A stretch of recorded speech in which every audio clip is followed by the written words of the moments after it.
Gloire à Dieu. Juste avant d'aller à la parole de Dieu, j'ai gardé l'équipe, j'aimerais aller dans un chant qui va nous transporter dans l'esprit de ce message. Ce matin, une chose que Noël nous apporte à nous, les enfants de Dieu, à ceux qui appartiennent à Dieu, c'est la paix avec Dieu, la paix avec les autres, la paix avec nous-mêmes. Et nous allons chanter cette paix-là, cette grâce que Dieu nous a fait. Alors, on va s'unir avec Gabriel, Mono et Madeleine pour chanter la paix que Dieu nous a donnée.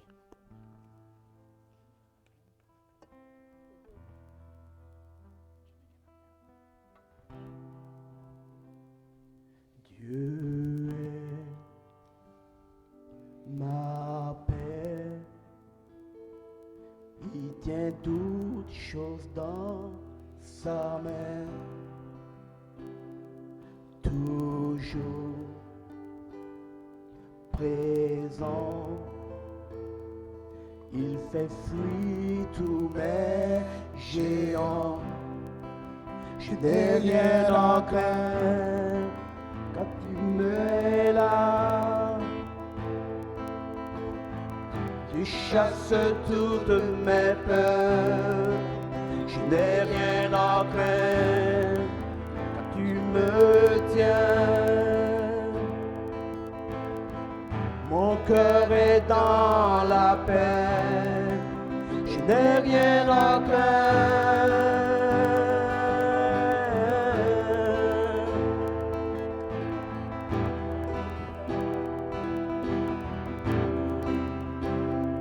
Dieu est fidèle, tout ce qu'il dit s'accomplit.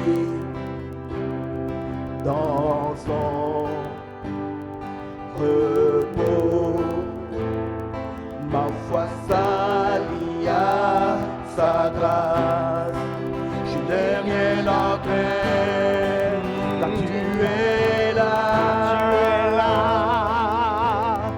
Tu chasses toutes mes peurs.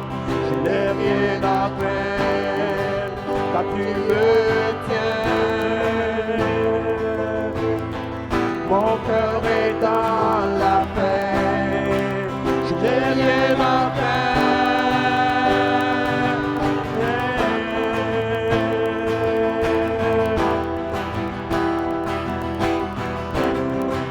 Je n'ai rien à craindre.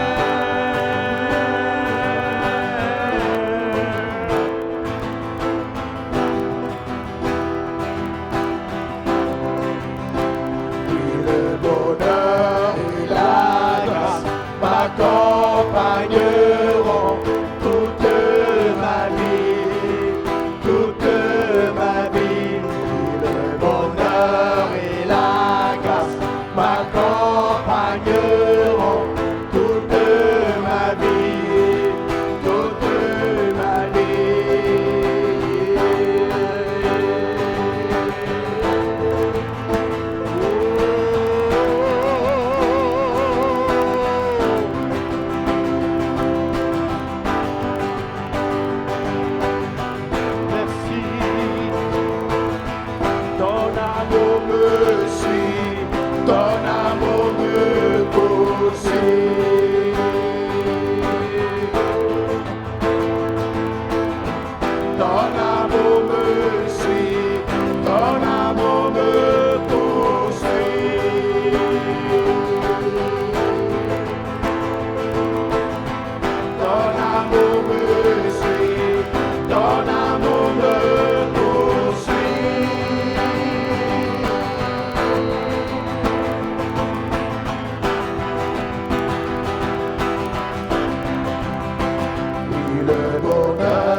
M'accompagneront toute ma vie, toute ma vie. Oui, le bonheur et la grâce m'accompagneront toute ma vie, toute ma vie. Alléluia, alléluia, merci Dieu, merci. Voici, je suis avec vous tous les jours jusqu'à la fin des jours. Toute ma vie, la grâce de Dieu va m'accompagner. Quelqu'un dit merci, Seigneur. Amen. Merci aux musiciens. Je veux remercier les musiciens pour ce chant et on va terminer avec un chant tantôt. Gloire à Dieu. Frères et sœurs, je trouve qu'à Noël, on voit souvent dans la Bible que les anges, c'est pas souvent, non, quelquefois dans la Bible, on voit qu'un ange vient sur la terre avec une mission.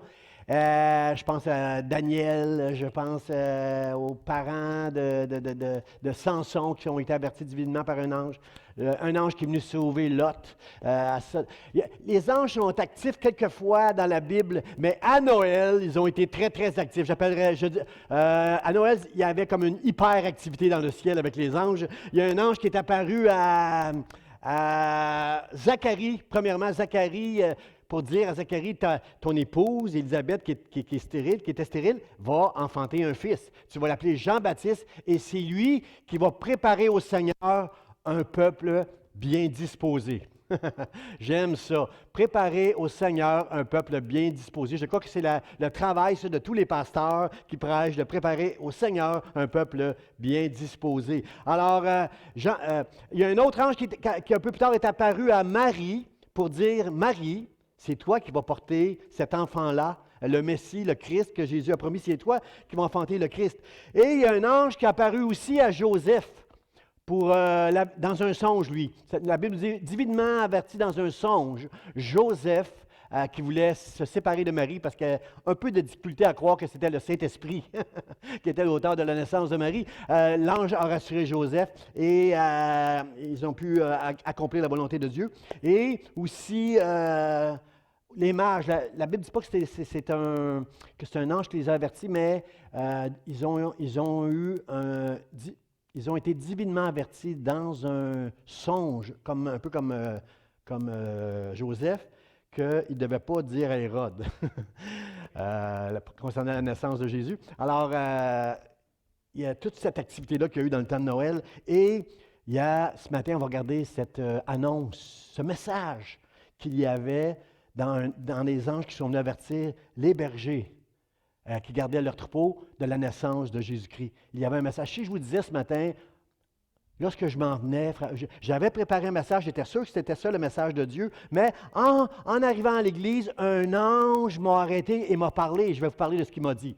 Tout le monde serait, parle-nous, pasteur, parle-nous de qu'est-ce que l'ange te dit, qu'est-ce que l'ange te dit. Amen. On a dans le texte que nous allons regarder ce matin, on a un ange qui est venu parler à des bergers. Et le texte nous dit qu'une multitude, la chorale du ciel est venue se joindre à cet ange-là pour apporter un message que je vais prêcher ce matin. Je vais me concentrer sur ces deux choses-là que la multitude est venue annoncer. Alors, le texte qu'on va regarder ce matin, c'est dans Luc, chapitre 2, versets 13-14. La Bible nous dit, et soudain, il y a l'ange qui est venu adresser les bergers pour leur dire où que Jésus était né.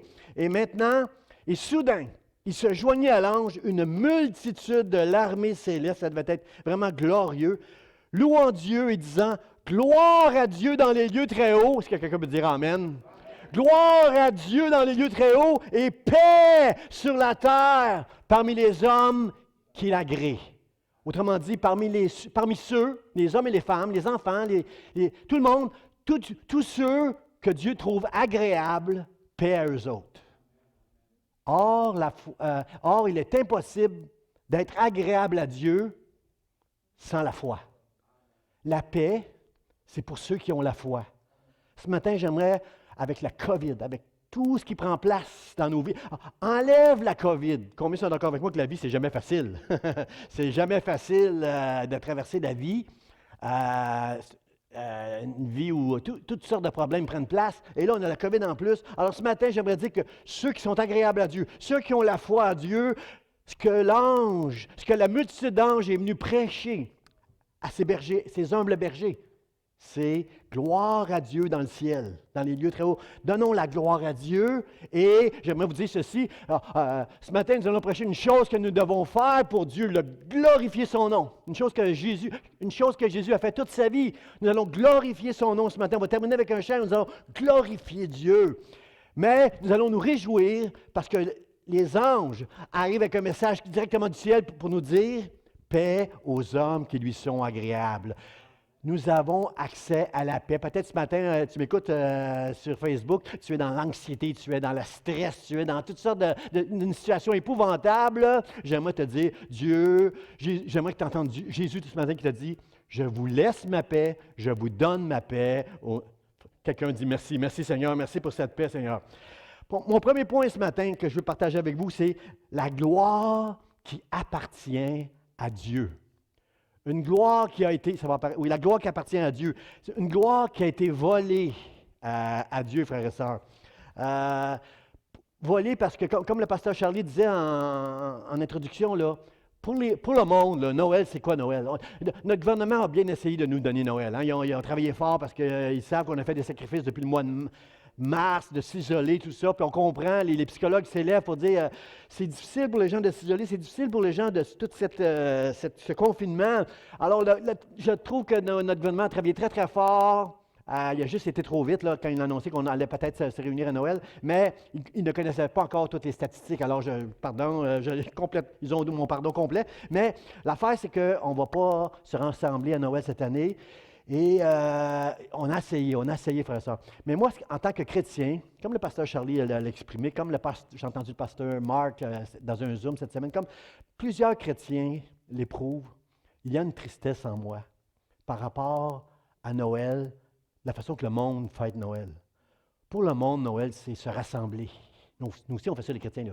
C'est se rassembler. C'est faire des parties. Puis il y a toujours, dans ces parties-là, il y a toujours des mononcles qui font des blagues. Comprenez, c'est un party, c'est des blagues, c'est de l'alcool, c'est des cadeaux. C'est un moment où les commerces sont très heureux parce qu'on dépense beaucoup d'argent pour acheter toutes sortes de cadeaux. Comprenez-vous que Noël, c'est toutes sortes de choses, c'est beaucoup de joie, de fête, mais on oublie Jésus. On oublie pourquoi Noël. Et frères et sœurs, j'aimerais attirer votre attention que les bergers, les anges sont venus parler aux bergers, des humbles bergers qui gardaient leurs troupeaux. Ils n'ont pas rassemblé tous les rois, les dignitaires et les gens considérés sur la terre. Non, non. Ils ont été parler à des humbles bergers. Voici dans la ville de David, pas loin d'ici, est né le Fils de Dieu. Pas loin d'ici. Vous savez que Jésus est jamais loin. Celui qui m'écoute à Facebook, là, si tu n'as pas encore cette assurance que tu es un enfant de Dieu, j'aimerais te dire, de la part des anges qui sont dans le ciel, qui sont dans la présence de Dieu, Jésus n'est jamais loin, il est toujours accessible pour toi. Si tu veux Jésus, sache que Dieu te veut. Ouais.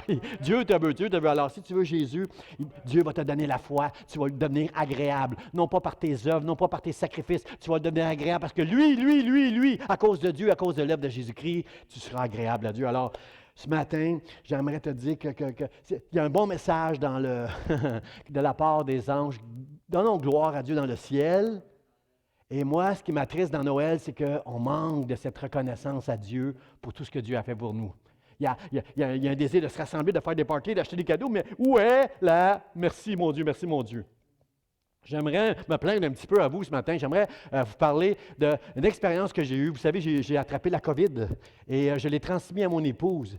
Et lorsque c'est mon épouse qui était isolée dans sa chambre avec la COVID, c'est moi qui prenais soin de mon épouse, de la maison, de LSA. C'est moi qui prenais soin de toute la maison. Moi, là, je suis bon dans la cuisine. J'aime ça, cuisiner, moi, Gabriel. J'aime ça. Je ne suis pas pire là-dedans. Parce que mes deux parents travaillaient. Ma mère travaillait quand j'étais jeune. Alors, j'ai appris très, très tôt à cuisiner, moi. C'est facile pour moi de cuisiner. Mais à la maison, avec tout je veux remercier ma femme parce qu'avec tout ce que je fais comme travail pour l'Église, je n'ai pas beaucoup le temps de cuisiner. Alors, je le fais quand j'ai le temps, quand j'ai envie de le faire. Mais pendant la COVID, c'était tous les jours que mon épouse a traversé les 10 jours. Là, c'est tous les jours que je devais prendre soin d'elle, que je devais faire son petit déjeuner, que je devais prendre soin d'elle, que je devais nettoyer la maison, prendre soin de LSA, faire le lavage, laver la vaisselle. Le lavage, là, c'est moi qui pliais le linge de moi et mon épouse. LSA, 12 ans pour les parents. Là, LSA à 12 ans, elle devait apprendre à plier son linge elle-même. Là. Mais quand même, je devais faire les repas, je devais tenir la maison, tout en allant avoir des petits moments pour aller étudier la parole de Dieu, parce que je vais prêcher le dimanche. Comprenez-vous? J'étais vraiment j'étais vraiment très actif, pas parce que je le voulais, pas parce que j'avais envie, mais il y avait un besoin, là. C'était de prendre soin de ma famille. Mais, mesdames qui m'écoutez, les mamans, là, je vous fais toutes mes... je vous rends honneur, je veux vous honorer ce matin, les mamans. Les mamans, là, qui se lèvent le matin, qui font le petit déjeuner aux enfants, qui s'en vont les porter à la garderie ou à l'école, qui s'en vont au travail toute la journée, reviennent après le travail et vont chercher des enfants à la garderie, reviennent à la maison, font le souper, font le ménage, font la vaisselle. Wow! Wow! Wow! Puis ils le font tous les jours, comme je l'ai fait pendant 7-8 jours, là, ils le font tous les jours. Et moi, je dis merci Seigneur pour les femmes. C'est pas vrai. On dit que l'homme, c'est le sexe fort. C'est pas les hommes, c'est les femmes. Puis les gars, dites amen parce que c'est peut-être... Si Dieu nous avait donné à nous d'accoucher des enfants, là, hein, on serait mort. Alors, merci Seigneur pour les femmes. Et l'affaire, c'est que je faisais tout ça, moi, toute la semaine, et je n'avais pas des merci. Je n'avais pas de reconnaissance. Je faisais des petits déjeuners. Comment tu veux La première fois que j'ai fait les toasts à ma femme, je les avais coupés de ce sens-là, mais c'était de ce sens-là qu'il fallait que je les coupe, les toasts. Et elle me l'a dit. Et là, moi, j'avais envie de dire, mais chérie, je ne savais pas la façon que tu coupes tes toasts le matin. Et moi, j'ai fait l'effort de faire... Si je ne fais pas tes toasts, tu ne manges pas de toast. Tu ne les auras pas tes rôtis. Alors, comprenez-vous, frères et sœurs, que moi, j'étais déçu parce que je n'avais pas la reconnaissance de tout ce que je faisais chaque jour pour tenir la maison. Puis je sais, les femmes bourrient de moi parce que vous dites, mais moi, pasteur, c'est ça tous les jours. Moi, je fais plein de choses pour mon mari, mes enfants, puis je n'ai pas de merci. Mon point, c'est que je ne veux pas me plaindre, frère, ça, c'est pas vrai. Je ne veux pas plaindre et avoir votre trait. Ah, il est-tu fin, le pasteur Jean? C'est pas ça. Mon point, c'est, moi, c'est juste un peu de bouffe que j'ai fait, un peu de ménage. Mais Dieu, lui, a donné son Fils. Comprenez-vous que la justice de Dieu, c'était que nous, il faut qu'on paye pour notre... Un peu comme un agent de la paix sur la route nous arrête pour nous donner une étiquette parce qu'on a fait de la vitesse. Lui, il fait un job pour protéger moi qui fais de la vitesse et protéger les autres, pour pas que je sois mettre les autres en danger. On appelle ça la justice, c'est la loi. La justice de Dieu, c'est que le péché, il y a une punition qui vient avec le péché. Le problème, c'est que sur cette terre, nous sommes champions, nous sommes des usines à pécher. On fait des péchés par-dessus péchés. Jésus dit dans les derniers jours, l'iniquité sera accrue. Il y a de plus en plus de péchés, frères et sœurs. Et la justice exige la punition de ce péché-là. La bonne nouvelle, c'est que Dieu a donné son Fils unique, Jésus-Christ, dans le ciel que tous les anges adorent, est venu premièrement, dans la forme d'un homme pour finalement aller sur la croix et régler la justice de Dieu. La colère, le courroux de Dieu est là et Jésus est venu sur la terre pour se mettre entre la colère de Dieu et nous. Lui qui était sans péché, qui accomplit parfaitement la loi, lui a pris ce que mon péché méritait. Le monde continue à pécher. Moi, je suis un chrétien, mais moi aussi, je continue à faire des péchés. La nouvelle, c'est que Jésus est né pour briser la puissance du péché dans ma vie. Et je veux dire, et ce matin, je vais être reconnaissant à Dieu. Moi j'étais déçu juste parce que je n'ai pas coupé les toasts comme il faut. Je n'ai pas fait toutes les choses comme il faut. Je n'ai pas eu de la reconnaissance que je voulais avoir pour des petites choses. Et lui a fait la plus grande chose, donner son Fils unique Jésus, le Seigneur du ciel, le Messie, le Christ, le Seigneur est venu, est né sur cette terre. Puis nous, on passe à des parties, on pense à des rassemblements, on se plaint, on est triste, pauvre de nous, et lui nous a donné la vie éternelle au travers de Jésus. Frères et sœurs, est-ce qu'on peut avoir de la reconnaissance? Est-ce qu'on peut dire ce matin, gloire à Dieu au plus haut des cieux? Gloire à Dieu. Marie, je suis content que Dieu a apparu aux anges, aux bergers, c'est-à-dire que les anges ont apparu aux bergers qui représentent quelque chose de très humble, l'humilité. Marie, lorsqu'elle a su qu'elle était enceinte de Jésus, a fait un cantique. Elle a dit, Il a renversé les puissants de leur trône. Il a élevé les humbles. Elle parle de nous, les humbles. Pas les gens les plus considérés sur la terre, mais les humbles. Ceux qui ont la foi en Dieu, ce sont des hommes et des femmes qui ont une humilité dans leur cœur. Une humilité pour se prosterner devant Dieu. C'est lui Dieu, c'est lui Dieu, c'est lui Dieu. Ça prend de l'humilité pour avoir la foi. L'humilité précède la foi, frère. Ça prend cette humilité de reconnaître qu'on est des pécheurs. Ça prend cette humilité de reconnaître que c'est Dieu qui mérite toute la gloire, la reconnaissance et l'admiration. C'est Dieu qui la mérite, frère et sœur. Et l'humilité, frère et sœur, c'est ça qui nous amène à recevoir de Dieu toutes ces bénédictions. Il y a une femme qui a compris ça dans la Bible. Vous savez, la femme qui avait une perte de sang, elle s'était dit, si seulement je peux toucher le bord du vêtement de Jésus, je serai guérie. Vous savez qu'est-ce qu'elle a dû faire, cette femme-là, pour aller toucher le bord du vêtement de Jésus? Il n'était pas sur une tribune, il était sur le plancher. Elle a dû s'agenouiller pour aller toucher son vêtement. Quelle image, frère ça! Quelle image de l'humilité, frère ça! Cette femme s'est agenouillée. Et c'est pourquoi j'ai ce passage dans Nombre, chapitre 20, verset 6, qui nous dit « Moïse et Aaron », il y a eu un moment de... Vous savez, il y a eu souvent des moments de murmure lorsque le peuple traversait le désert. Et il y a eu ce moment-là difficile. Et le texte nous dit « Moïse et Aaron s'éloignèrent de l'assemblée pour aller à l'entrée de la tente d'assignation. Ils tombèrent sur leur visage. Et la gloire de l'Éternel leur apparut. » On a ici un très, très bon exemple d'humilité. Ils se sont éloignés du peuple pour un temps, ils se sont isolés, ils se sont confinés pour un moment.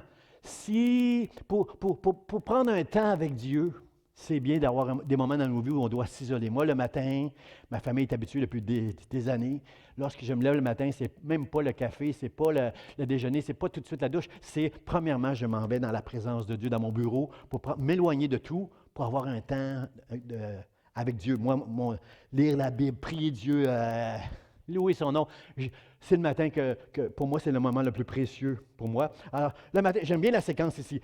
Moïse et Aaron s'éloignèrent de l'assemblée pour aller à l'entrée de la tente d'assignation dans la présence de Dieu et ils tombèrent sur leur visage. Ils se sont prosternés devant Dieu. Et la Bible nous dit, et la gloire de l'Éternel leur apparut. Frères et sœurs, est-ce que vous voyez le lien entre notre humilité, ce temps qu'on met à part pour Dieu, pour aller dans la présence de Dieu, et précède la gloire de Dieu. Frères et sœurs, nous avons tous besoin. Je crois que la gloire de Dieu, en 2021, va éclater parmi ses enfants, va éclater dans les églises qui marchent avec la crainte de Dieu. Nous verrons la gloire en 2021. Parce que, frères et sœurs, dans le désert, comme ils savent qu'ils ont vu la gloire de Dieu. Ils ont vu au travers de Moïse et Aaron, ils ont vu toutes sortes de prodiges et de miracles, frères et sœurs. Et, frères et sœurs, parce qu'il y avait des hommes et des femmes humbles qui allaient dans la présence de Dieu pour se prosterner devant Dieu. Et la gloire de Dieu est venue sur ce peuple qui ne méritait même pas, frères et sœurs. Frères et sœurs, nous ne méritons pas la gloire de Dieu. Je ne suis pas en train de dire, faites des efforts comme Moïse et Aaron, puis vous allez connaître la gloire de Dieu. Non, non, c'est notre cœur, c'est l'humilité de notre cœur qui va amener la gloire de Dieu sur nous. Pas nos œuvres, là, pas tous les actes religieux qu'on est capable de faire, mais notre cœur qui aime Dieu et qui se prosterne en humilité, qui reconnaît « Je suis un pécheur, Seigneur, c'est une grâce que tu m'accordes dans ta présence, Seigneur. » Et c'est là. C'est pas nécessairement se prosternant physiquement par terre. C'est là que Dieu voit les cœurs. Si c'était ça, on se mettrait on se mettait sur nos fronts ce matin, puis la gloire de Dieu descendrait. C'est pas de le faire physiquement qui est important. Mais est-ce que ton cœur est rempli de cette humilité, de reconnaître que tu es un pécheur, que Jésus a tant aimé, qu'il est venu sur la terre, qu'il est né un jour pour mourir sur une croix pour qu'on soit délivré de la puissance du péché. Merci mon Dieu, merci Seigneur. Merci Seigneur. Un homme que j'aime de tout mon cœur dans la Bible, parce qu'il est appelé un homme selon le cœur de Dieu, c'est David. Ça faisait 20 ans que l'arche de l'Alliance n'était plus au milieu d'Israël. Elle avait été prise par les Philistins à un moment donné, puis là, elle était chez quelqu'un. Et 20 ans sans l'arche qui représente la présence, la puissance de Dieu. Cette arche-là, le peuple s'en est privé pendant 20 ans et le peuple était tombé dans la religion. Frères et sœurs, sans la présence de Dieu, sans la puissance de Dieu, on va devenir comme les pharisiens, religieux, traditionnalistes, légalistes. On va tomber dans toutes sortes de péchés. On ne sera pas reconnaissant à Noël comme on devrait l'être. On va suivre des lois, on va se sentir fier parce qu'on a fait certaines choses. J'ai prié moi aujourd'hui, check. J'ai lu la Bible aujourd'hui, check. Comprenez-vous, on va faire des actes religieux, mais notre cœur n'est pas avec Dieu. Frères et sœurs, notre cœur doit être avec Dieu. Notre cœur doit être avec Dieu, frères et sœurs. David, c'était un homme que j'aime, un homme selon le cœur de Dieu. Saül a été choisi. Puis lui, c'est la position qui l'intéressait. Roi d'Israël. Lui, c'était la position. Son cœur n'était pas complètement à Dieu. Mais David, c'était un homme selon le cœur de Dieu, et c'est pour ça qu'il a été choisi pour être roi. Et la première chose que David a fait lorsqu'il est devenu le roi, il est allé chercher l'arche de l'Alliance pour la ramener à Jérusalem. Et lorsque l'arche est là, il y a eu toutes sortes d'histoires, je prêcherai un moment donné là-dessus parce qu'il y a toute une histoire avec l'arche, mais lorsque l'arche est arrivée à Jérusalem, la Bible nous dit que David a dansé de toute sa force devant l'arche. Il a enlevé ses vêtements, il s'est dénudé, frères et sœurs. Est-ce que ce n'est pas ça que Jésus a fait pour nous, frères et sœurs? Est-ce que Jésus ne s'est pas dépouillé de tous les privilèges qu'il avait comme Dieu pour paraître comme un simple homme? Sur la croix, il était dénudé, frères et sœurs. David n'avait pas honte d'enlever ses vêtements et de danser de toutes ses forces devant l'arche de l'Alliance, parce qu'enfin, fini la religion, enfin la présence et la puissance de Dieu est avec nous. Si Dieu est avec nous, qui sera contre nous? Aucun ennemi ne pourra nous résister. Moi, je suis le roi d'Israël, mais lui, le roi de toutes les nations, de tout l'univers, à lui toute la gloire. Et David a dansé de toutes ses forces devant Dieu en lui donnant gloire. Et lorsqu'il a fait ça, sa femme, à la fin, sa femme qui était l'épouse, son épouse qui était la fille de Saül, élevée dans la religion, a dit, « Ah, franchement, David, j'étais humilié de te voir danser comme ça. Tu es un roi, tu t'es dépouillé, tu as dansé devant tes serviteurs, tu es comme un homme de rien. Franchement. » Et là, David a voulu enseigner quelque chose à son épouse. Il a dit, « Chérie, je ne sais pas si elle dit chérie, c'est pas dans la Bible ça. Quand je veux enseigner quelque chose à mon épouse, je dis toujours chérie. Chérie, j'ai dansé devant l'Éternel. Je n'ai pas dansé devant le peuple. Je n'ai pas dansé devant le roi. Dans mon cœur, j'ai dansé devant l'Éternel, le Dieu Tout-Puissant. Moi, je suis un petit roi sur la terre. Je suis le roi d'Israël. Lui, il est le roi de tout l'univers. J'ai dansé devant lui, devant tout. À lui, la gloire, à lui, l'honneur. Lui seul est digne de recevoir tout honneur. Chérie, comment tu peux ne pas comprendre ça? Parce que ça fait 20 ans qu'elle est dans la religion. Ça fait 20 ans qu'elle est sans l'arche de l'Alliance. Ça fait 20 ans qu'elle marche avec la religion. Mais vous savez que ce n'est pas une histoire de religion. C'est une relation, frères et sœurs. Souvent, mon épouse me reproche, elle va me faire le reproche ce matin, souvent mon épouse me reproche de trop parler d'elle dans mes prédications. Parce que moi, si je parle d'elle, des fois c'est pour la taquiner, des fois c'est pour l'élever, l'honorer. Si je fais ça, c'est juste parce que j'ai une bonne relation avec ma femme. Je parle d'elle. Tu ne parles pas de quelqu'un que tu ne connais pas. Moi, je parle des petites choses, les petites choses que je parlais tantôt, les petites choses avec mon épouse. Je parle de mon épouse parce que j'ai une relation avec elle. Mon frère, ma soeur, est-ce que l'Église a perdu cette relation avec Dieu au point qu'elle ne reconnaît pas la grandeur et la puissance et la majesté de la naissance de Jésus-Christ qui est venu à Noël pour régler la question du péché de nos vies et nous donner la vie éternelle et nous réconcilier avec le Père? Est-ce qu'on peut ce matin déclarer de notre bouche, de tout notre cœur, se prosterner devant Dieu et laisser la gloire de Dieu venir au milieu de nous à cause que j'ai une relation avec lui? Ce n'est pas une histoire de religion ce matin, mais je connais Dieu, je connais Dieu. C'est pour ça que David a dansé devant l'Éternel. Il connaissait Dieu. Vous savez, la tradition, c'est d'être correct devant les hommes. Faire les choses correctement. Vous savez une chose, frères et sœurs, la gloire de Dieu va toujours nous déranger. Quelqu'un qui est rempli de la gloire de Dieu, c'est une personne qui est dérangeante. Parce que c'est une personne qui n'accomplit pas la tradition. Jésus était un homme qui blessait les pharisiens parce qu'il semblait qu'il brisait les traditions. Il faisait des miracles le jour du sabbat. Jésus, il y a d'autres jours pour faire des miracles. On ne fait pas des miracles le jour du sabbat. La loi dit qu'on doit se reposer le jour du sabbat. Arrête, Jésus. Jésus mangeait avec des pécheurs, frères et sœurs. Est-ce que tu as des amis qui ne connaissent pas Dieu, avec qui tu prends le temps de manger afin d'être une lumière qui luit devant les pécheurs et qu'il voit tes bonnes œuvres et qui glorifie ton Père qui est dans le ciel? Jésus était un homme qui brisait les traditions, frères et sœurs. La gloire de Dieu, lorsqu'elle va venir dans l'Église, elle va briser, elle va déranger, elle va briser des traditions, frères et sœurs. Jésus dit, l'heure est venue où les vrais adorateurs adoreront en esprit, en vérité. En esprit parce que, l'apôtre Paul nous l'enseigne bien, personne ne peut dire à Jésus Seigneur, à moins que l'Esprit de Dieu lui ait révélé que Jésus est Seigneur. La foi, c'est quelque chose qui vient de Dieu. C'est le Saint-Esprit qui vient en toi te convaincre que tu es pécheur et que maintenant, lorsque tu confesses tes péchés, le Saint-Esprit te convainc maintenant que tu es un enfant de Dieu, que Dieu t'aime. Il te donne la foi. Premièrement, c'est en esprit. Un vrai adorateur, c'est en esprit. Et deuxièmement, en vérité, un adorateur, c'est celui qui connaît Dieu, qui a une relation avec Dieu et qui l'adore, qui se prosterne devant lui, qui rend gloire à Dieu au plus haut des cieux dans le ciel. Un vrai adorateur, c'est ça. C'est quelqu'un qui a de la reconnaissance à Dieu pour tout ce qu'il a fait et qu'il fera pour nous. Je suis reconnaissant à Dieu ce matin. Il a envoyé Jésus. Noël, pour moi, c'est la fête c'est la fête pour les chrétiens de la reconnaissance. Comme on a chanté ce matin, merci, merci, merci Dieu, merci, merci pour Jésus, Seigneur. Merci pour tout ce que tu m'accordes au travers de mon salut. Merci de ma réconciliation avec toi, Dieu. Je peux t'appeler papa ce matin, comme on l'a chanté. Tu es mon Père. Dieu, merci, merci pour ça. Merci pour tout ce que tu as fait. L'adoration, c'est de l'admiration.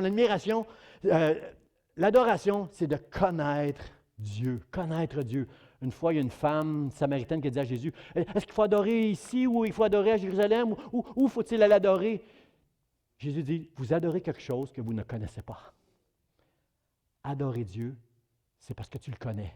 C'est parce que tu as une relation avec lui. Tu es capable de dire merci Dieu parce que dans ta tête, il y a plein de choses qui tournent. Oh Dieu a fait ça pour toi, Dieu a fait ça pour toi, Dieu a fait ça. Il t'a donné ceci, il t'a donné cela. Au travers d'une épreuve, il a été là avec toi. Dieu est là. Dieu est là. Dans le dernier chant qu'on a chanté, la portion que j'aime le plus, c'est Dieu est là, Dieu est là, Dieu est là, il est avec moi. Je n'ai rien à craindre parce que Dieu est avec moi. C'est la portion que j'aime le plus, frères et sœurs. Et frères et sœurs, j'aimerais terminer avec quelques citations. Pas terminer, oui, je termine mon premier point. J'en ai un autre. Quelques citations, frères et sœurs. La Bible dit dans le psaume 86, « Bénissez son nom, la gloire et la majesté sont dans son sanctuaire. » Est-ce que je peux entendre un amen? 1 Chronique, chapitre 16, nous dit, à nous les chrétiens, « Racontez parmi les nations sa gloire. » Amen, amen. Dites amen. Habakkuk, chapitre 2, nous dit, « La terre sera remplie de la connaissance de sa gloire. » Psaume 118 dit, « Tu es mon Dieu, je t'exalterai. » Amen. Psaume 86 nous dit, « Je glorifierai ton nom pour l'éternité. Toutes les nations viendront se prosterner devant toi. » Amen. Jean, chapitre 17, Jésus a dit, « Je t'ai glorifié sur la terre. » La mission de Jésus, ce que Jésus a fait toute sa vie, c'est de donner gloire à Dieu, de glorifier le nom de Dieu. Est-ce que vous êtes avec moi pour dire, à l'Église Vie d'Espoir, nous voulons glorifier le nom du Seigneur. Nous voulons glorifier Dieu. Apocalypse, chapitre 4, nous dit, qu'au ciel, il ne cesse de dire, toujours, toujours, toujours, il ne cesse de dire, tu es digne, notre Seigneur, de recevoir la louange et la gloire pour l'éternité. Est-ce que ce matin, on peut prendre quelques instants et dire, gloire à ton nom, Seigneur? Est-ce qu'on peut ouvrir nos bouches avec le cœur rempli de reconnaissance à Dieu, d'admiration pour dire, gloire à toi, rendez gloire à Dieu? Est-ce que je peux entendre dans la maison des bouches qui s'ouvrent pour dire, gloire, gloire, gloire à toi, Seigneur? Que mon âme te bénisse, Seigneur. Je veux m'unir aux anges et à la chorale du ciel, dans la multitude qui disait, rendez gloire à Dieu au plus haut des cieux. Seigneur, gloire à toi, gloire à toi. Je me prosterne devant toi, Seigneur. Que ta gloire vienne dans cette Église, Seigneur. Que ta gloire vienne sur nous, Dieu. Alléluia, alléluia, alléluia. Gloire à toi, Dieu. Sois béni, Seigneur. Mon deuxième point, frères et sœurs, c'est la paix à ceux qui lui sont agréables, ceux qui ont la foi. Philippiens chapitre 4 nous dit, « La paix de Dieu qui surpasse toute intelligence gardera vos cœurs et vos pensées. » En ces jours de stress, en ces jours où il y a tellement de défis, tellement de problèmes, il y a de la pression, frères et sœurs, sur tous les foyers du monde entier. Paul nous enseigne dans Philippiens, « Et la paix de Dieu qui surpasse toute intelligence. » Vous savez, la paix, ce n'est pas avec notre intelligence qu'on va la comprendre. C'est avec la foi que Dieu nous a donnée. C'est notre foi en Dieu qui va nous permettre la paix qui nous vient de Dieu, de garder nos cœurs et nos pensées. En ce moment, il y a des gens, ils sont dans le stress, dans l'anxiété. Moi, je pense à tous ces travailleurs de la santé qui, tous les jours, sont confrontés au COVID, comme notre sœur pour qui on a prié ce matin. Frère, il y a un stress, frères et sœurs. La COVID amène beaucoup d'anxiété pour le travail aussi. Beaucoup ont perdu leur emploi. On ne parle pas beaucoup d'économie en ce moment, mais un jour, il y a un prix à payer pour tout ce qui est en place autour de nous. On n'en parle pas beaucoup, mais on va en parler beaucoup à un moment donné que la difficulté au travers de l'économie. Frères et sœurs, cette paix-là, en ces jours, spécialement en ce moment, la paix que Dieu nous donne est la chose la plus précieuse qu'on peut avoir en ce moment. J'ai la paix dans mon cœur parce que moi et Dieu, nous sommes en paix. À cause que je suis en paix avec mon Père, mon Père me demande d'être en paix avec les gens autour de moi, puis d'être en paix avec moi-même. Ce n'est pas une histoire de voici les 7 étapes pour avoir la paix, ça dépasse l'intelligence. La paix, c'est un cadeau que Dieu nous a fait, frères et sœurs, et c'est notre foi qui va garder nos cœurs et nos pensées qui sont avec une pression, un stress, une anxiété qui nous entoure. C'est cette foi-là qui va me garder la paix. Il y a des moments où j'ai la joie, il y a des moments pénibles dans notre vie où on traverse des moments difficiles où on n'a pas envie de rire, là, mais on a quand même la joie dans notre cœur. Même chose pour la paix, frères et sœurs. Il y a des choses il y a des voleurs de paix. Jésus parle du diable en disant, le voleur ne vient que pour dérober, égorger et détruire. Frères et sœurs, et la paix de Dieu qui surpasse toute intelligence, gardera vos cœurs et vos pensées, frères et sœurs. C'est ça ce matin, c'est notre foi qui va nous garder. Parce que, voyez-vous, frères et sœurs, la paix dans ce monde dépend des circonstances. Si je garde mon emploi, si ça va bien à la maison, si j'ai mes finances, si j'ai la santé, ça dépend des circonstances pour avoir la paix, pour ne pas être stressé ou anxieux. Mais un enfant de Dieu va connaître aussi des difficultés, va connaître aussi des moments très difficiles. Mais ce qui va me garder en paix, c'est ma foi que Dieu est avec moi, que Dieu m'aime, j'ai ma foi dans sa miséricorde. Le voleur ne vient que pour dérober. Frère, ça, je me souviens de ce passage dans les Écritures, Matthieu 6, ou je ne sais pas lequel passage, c'est où exactement, mais c'est lorsque Jésus enseigne en disant « Ne vous inquiétez de rien, mais faites connaître à Dieu tous vos besoins. » Même Salomon, dans toute sa gloire, sa richesse, n'était pas aussi bien habillé que les fleurs sont habillées. Alors, ne vous inquiétez Dieu dit « Ne vous inquiétez de rien. » Comprenez-vous que quand on s'inquiète, là, hors norme, lorsqu'on perd la paix, on s'inquiète au point de perdre la paix. Moi là, je ne prêche pas au-dessus de vos têtes là, aujourd'hui. Là. Je suis un pasteur qui est toujours inquiet. Je suis inquiet pour mes enfants, mes petits-enfants, je suis inquiet pour l'Église, je suis inquiet pour un paquet de choses.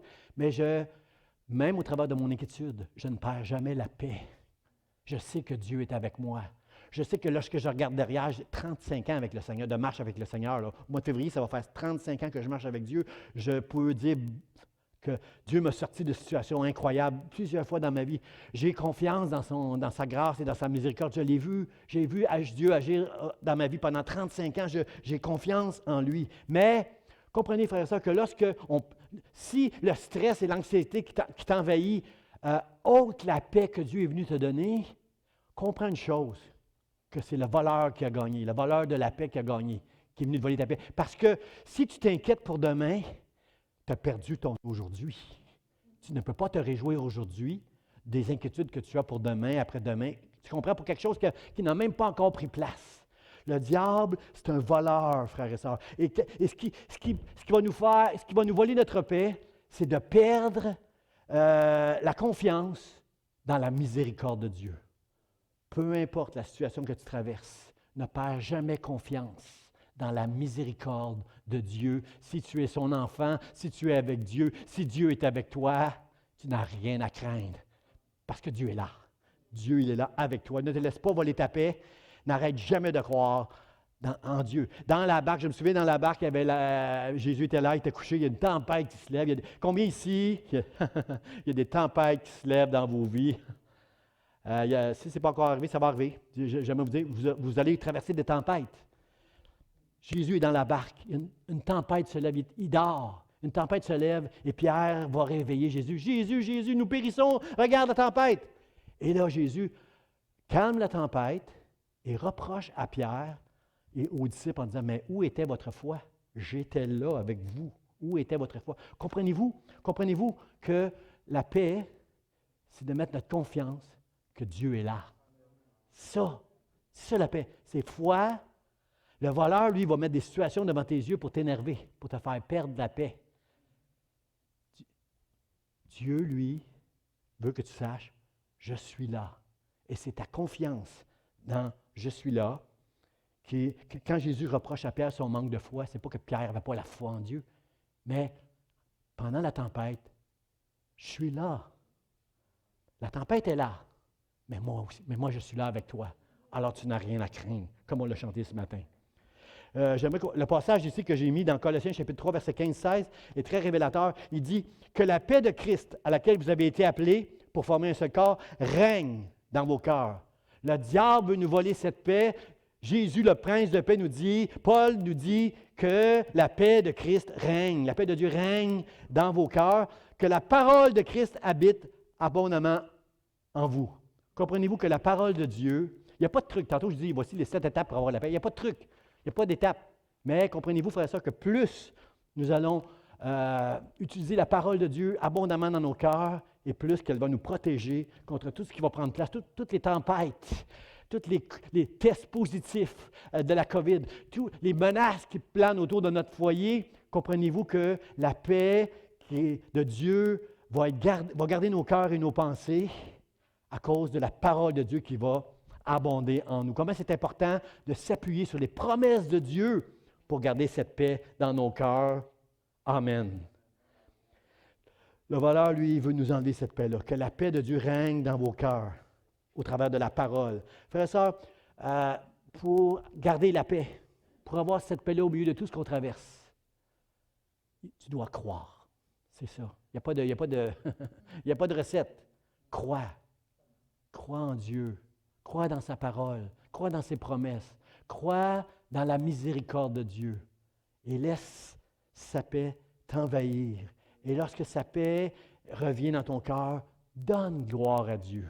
Donne-lui gloire, comme on va le faire dans quelques instants. Donne toute gloire à Dieu pour cette paix extraordinaire. Alors que le monde est ébranlé en ce moment, moi, je me tiens sur un rocher solide parce que qui s'appelle Jésus-Christ. Dieu me donne sa paix. Il faut juste croire, frère et sœur. Ce n'est pas tes efforts, c'est pas pasteur, ça ne marche pas, moi. Je ne suis pas en paix, je ne suis pas en paix, je ne suis pas en paix. Je vais te le dire pourquoi tu n'es pas en paix. Tu fais des efforts pour avoir la paix. Tu lis la Bible d'une manière religieuse. Tu pries d'une manière religieuse. Quand tu as prié, quand tu as lu la Bible, dans ta tête, tu dis, j'ai fait les efforts. Arrête de faire des efforts. Jésus a tout fait pour toi. C'est juste crois, bon, pas bon, si tu es un enfant de Dieu, tu es un élu, Dieu t'a choisi. Ce n'est pas ce que tu fais ou ce que tu ne fais pas, c'est qui tu es à cause de Jésus. Tu es l'enfant de Dieu maintenant. Arrête de te croire seulement. Crois seulement. Et tu verras la gloire de Dieu. Et sa paix va garder ton cœur et tes pensées dans le nom de Jésus. Aussi, je veux terminer en disant, sois en paix avec toi-même. Amen. Dieu dit, tu aimeras Dieu de tout ton cœur. La loi dit, tu aimeras Dieu de tout ton cœur et ton prochain comme toi-même. Comprenez-vous que quand ça va mal dans ma vie, quand il y a des tempêtes dans ma vie, quand ça ne va pas bien, je ne peux pas m'en prendre à Dieu. Je ne peux pas commencer à me battre avec Dieu puis à m'en prendre en lui. Dieu, c'est Dieu. Puis il n'est pas là, il est dans le ciel. Il est avec moi, mais il est dans le ciel. Mais mon frère, avec qui je pourrais avoir un différent, lui, je peux me mettre sur son dos. Lui, je peux commencer à le battre et à parler en mal de lui. Parce qu'il est là devant mes yeux. La Bible dit, tu aimeras Dieu de tout ton cœur et ton prochain comme toi-même. Mon frère, ma soeur, ce que Dieu désire, Jésus est venu ramener la paix avec mon Père et il veut que nous faisions la paix les uns avec les autres. Et ce matin, j'aimerais te dire ceci. Fais la paix avec toi-même ce matin. Fais la paix avec toi. Sois en paix avec toi. Autrement dit, commence à t'aimer comme Dieu t'aime. Comprends-tu que ce matin, tu n'es pas parfait? Tu fais des erreurs, tu as peut-être des manquements dans ta vie, tu as peut-être des mauvaises habitudes dans ta vie. Peut-être tu dis à ce moment, pasteur, je vais être en paix, moi, quand je vais réussir à briser cette mauvaise habitude dans ma vie. Je vais être en paix, moi, quand je vais arrêter de parler mal comme je le fais avec ma bouche. Non, non, non, c'est pas vrai, c'est pas vrai. Tu vas être en paix quand tu vas commencer à t'aimer de la même façon que Dieu t'aime. Juste crois que Dieu t'aime et tu vas commencer à t'aimer. Vous savez, c'est quoi la définition d'un ami? J'ai entendu ça récemment et je l'ai trouvé tellement drôle. La définition d'un ami, c'est quelqu'un qui te connaît très bien et qui t'aime quand même. OK, je vais laisser réfléchir les gens ici. Je vais aller par là. Un ami, c'est quelqu'un qui te connaît très bien, mais il t'aime quand même. C'est ça l'amour de Dieu. C'est ça que Dieu a pour moi. Ce n'est pas tes efforts. Dieu te connaît, il me connaît et il m'aime. Il m'aime. Est-ce que tu peux avoir un peu de grâce pour toi et commencer à t'aimer et tu vas arrêter d'être si dur envers les autres? Si tu es dur envers les autres, c'est parce que tu es dur envers toi-même en même temps. Commence à t'aimer, puis tu vas réaliser que les autres sont pas mieux, pas pire que toi. Ils sont juste pas rendus au même niveau que toi, peut-être. Là, si ça fait longtemps que tu marches avec Dieu, peut-être à un niveau plus haut. Il y a moins de folie dans ta vie, mais si Dieu l'a choisi, ton frère, ta sœur, aime-les, parce que Dieu les a choisis, il les aime, et toi, il t'aime. Commence à t'aimer toi aussi, puis tu vas finir par aimer les autres aussi un peu. Frère et sœur, je vais vous dire quelque chose. Avec la COVID, là, on peut s'isoler des autres. On peut s'isoler des frères, des sœurs, de nos collègues de travail, en télétravail. On peut s'isoler du monde entier. On peut être confiné. Tu peux être confiné et isolé du monde entier, mais tu seras toujours pris avec toi-même, seul à la maison. C'est long une journée avec toi-même si tu ne t'aimes pas. Si tu es dur avec toi, si tu es toujours en train, oh, pauvre de moi, pécheur, si tu es toujours en train de te corriger au juste de juste, comprends que la conversion, la marche de la sanctification, tu dois comprendre que c'est un long processus qui dure toute ta vie, que tu ne seras jamais rendu, mais que Jésus, avec ce qu'il a accompli à la croix, fait en sorte que dans le regard de Dieu, Dieu te voit déjà au ciel parfait pour l'éternité avec lui. Sur cette terre, c'est un processus. On commence seulement à goûter des petites choses du ciel. Mais frères et sœurs, au ciel, tout va être parfait. Alors ce matin, donne-toi une chance. Oui, ça se peut que tu aies des mauvaises habitudes dans ta vie. Oui, ça se peut que tu as des choses à régler.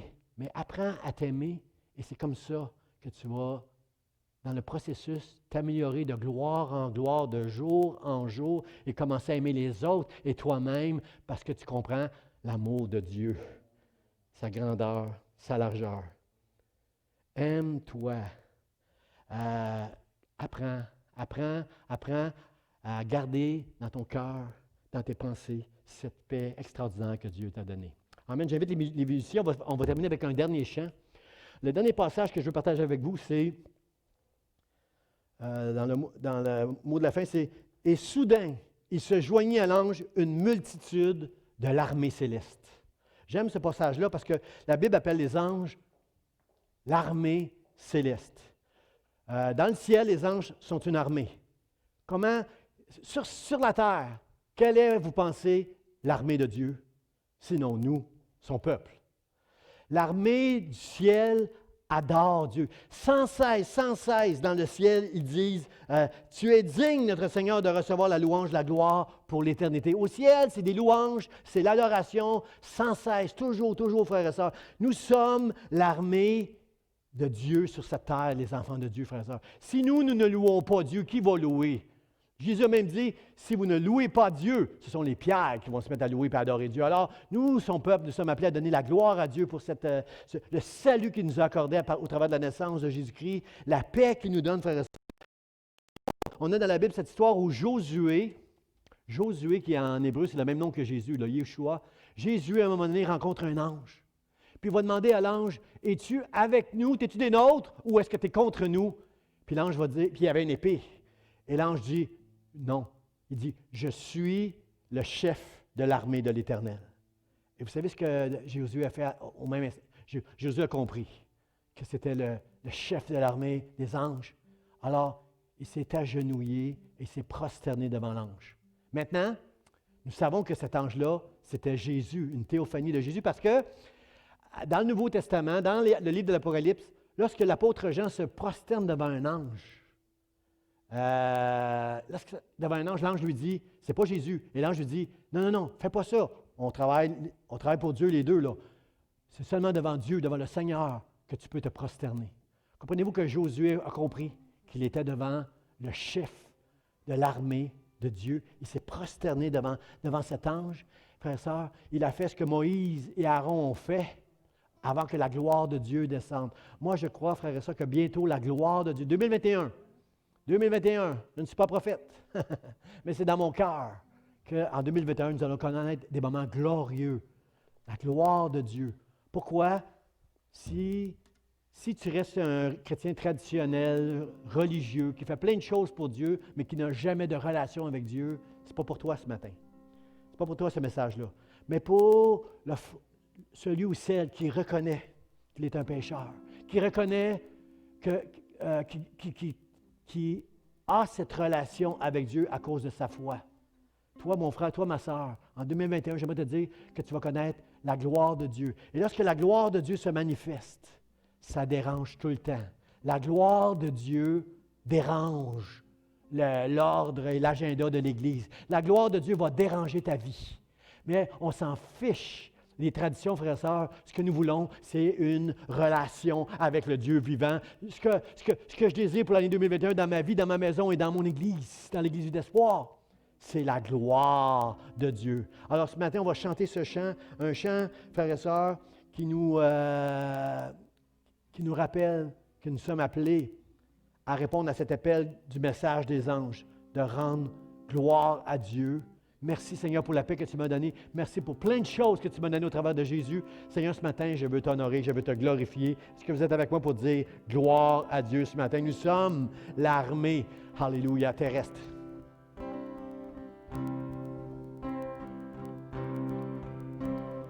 Minuit chrétien, c'est l'heure solennelle où l'homme Dieu descendit jusqu'à nous pour effacer la tâche originelle et de son Père arrêter le coup. Le monde entier présage d'espérance à cette nuit. Il lui donne un sauveur.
Oh, gloire à toi, Seigneur. À toi l'honneur, à toi la gloire. Toi seul est digne de recevoir la louange, l'honneur et la gloire. Est-ce que je peux entendre ce matin des bouches qui s'ouvrent devant Dieu pour lui rendre gloire et honneur? Sois béni, Seigneur. Sois exalté. Merci pour Jésus. Merci pour cette paix que tu me donnes, Seigneur. Merci pour la foi que tu m'as donnée afin que je puisse garder, Seigneur, dans mon cœur et dans mes pensées, cette paix que tu m'as donnée pour Noël, Seigneur. Cette réconciliation, ce pardon, cette justification. Merci, mon Dieu. Je te bénis ce matin, Seigneur. Tu es mon Dieu. Je t'appartiens, je suis à toi, Seigneur. Tu es avec moi, Seigneur. Tu es mon ami. Je t'aime, mon Dieu. Sois béni. Sois béni, Seigneur, toi qui m'aimes et qui me garde. Amen. À vous, au travers de Facebook et aux gens qui sont ici à l'Église, je veux souhaiter un très joyeux Noël. Pour les membres, on se revoit dimanche, le 24, jeudi matin à 10h jusqu'à 11h. On se revoit pour un Zoom. Joyeux Noël à chacun de vous. Soyez bénis.